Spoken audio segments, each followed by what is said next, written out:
如果從明天開始，馬自達只能保留一款車，你覺得他們會留下誰？很多人會猜 RX-7， 會猜 MX-5， 但是真正的答案其實是 CX-5， 因為沒有 CX-5 就沒有今天的馬自達。而現在這台最重要的車終於迎來了全新換代，那它到底有沒有變得更好，值不值得入手呢？今天我以馬自達車主的身份來聊聊我的看法。這次推出的是第3代的 CX-5， 距離上代已經整整10年了。先來說說變化，其實第一印象外觀上沒有什麼变化，與其說是全新換代，外觀上的改动更像是一個只改了前後燈造型的小改款，尤其是側面轮廓幾乎是完全照搬。而且说實話，我更喜歡老款 CX-5 的外形，說不上來為什麼，但就是更順眼，這個因人而異吧。不過新出的太空灰還是挺令人眼饞的。加拿大本車型分類也沒有老款那麼複雜了，現在統一變成了 GX、GS 和 GT， 分別對應低、中、高配，有些配置還有額外的选装包。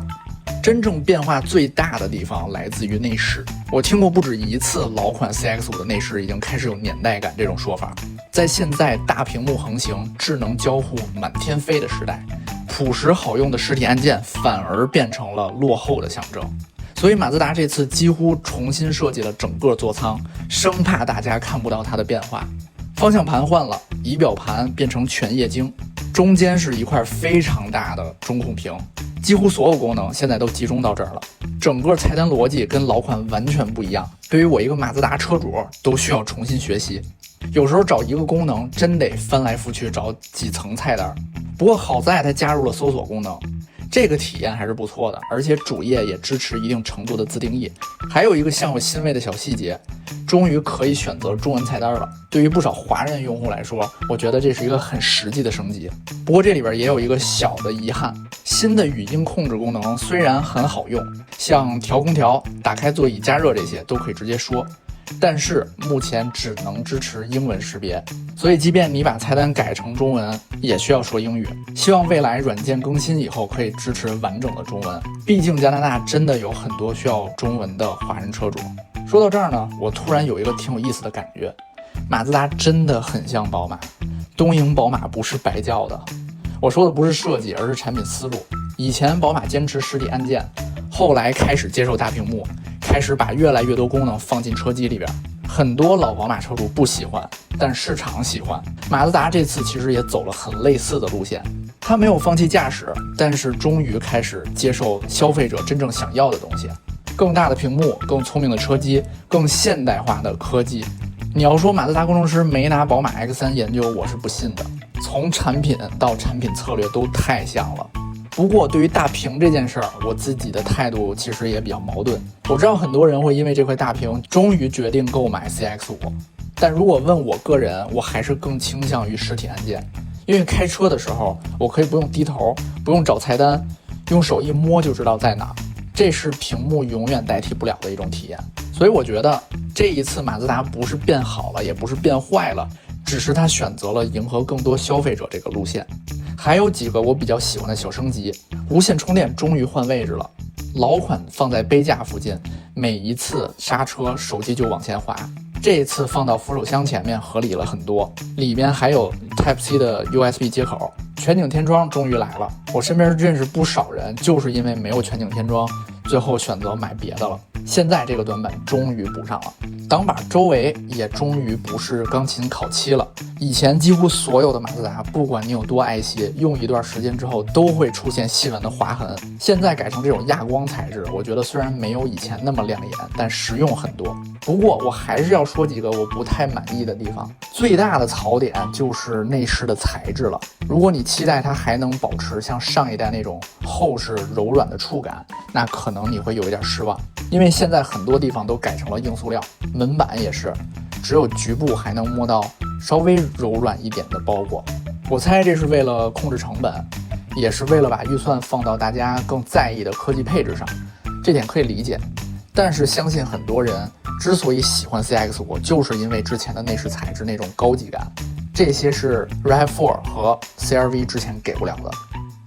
接下來聊聊我最在意的駕駛。之前選擇成為馬自達車主，也是因為它是在非豪华品牌裡邊最注重駕駛的品牌。很多车換代以後，配置会越來越多，駕駛反而越來越無聊。但是 CX-5并没有，它開起來還是那個熟悉的馬自達，方向盤還是那麼聽話，不用很大的力氣，但是又不會像很多日系 SUV 那樣輕的沒有交流感。我一直覺得它有一點像近幾年的寶馬方向盤，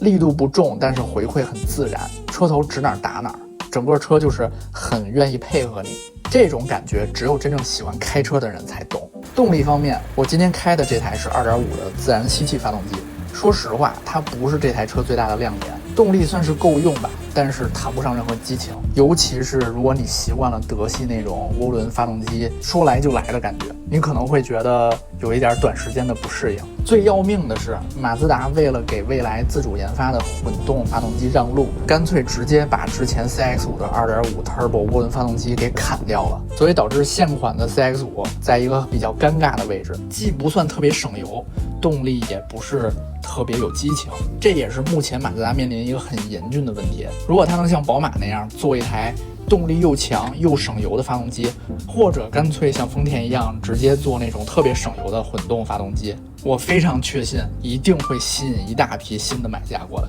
萬幸馬自達的 6AT 變速箱調教一直不錯，降檔很積極也很聰明，不會像那些 CVT 一樣，你踩下去之後還要等那個車響一響再行動。整個動力響應是非常乾脆的，這也是為什麼我覺得馬自達比 RAV4、CR-V 森林人好開的一個重要原因。AT 的變速箱真的比 CVT 更可靠，而且更爽。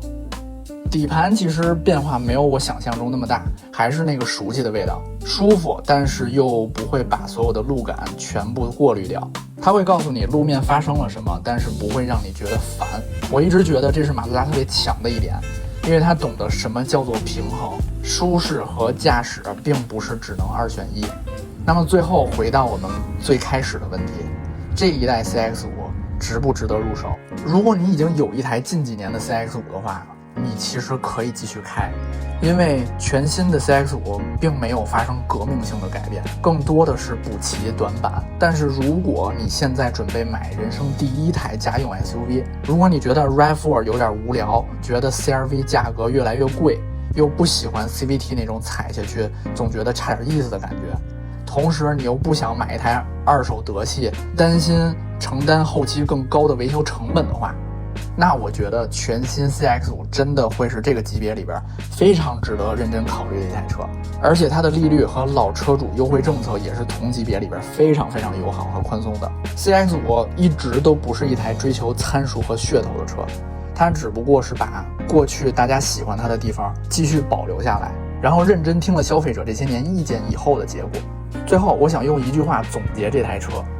我覺得真正成熟的品牌不是永遠堅持自己，更不是被消費者牽着鼻子走，而是知道哪些東西可以改变，哪些東西絕對不能變。而我認為全新馬自達 CX-5 就是這樣的一台車。感謝大家觀看，我們下期再見。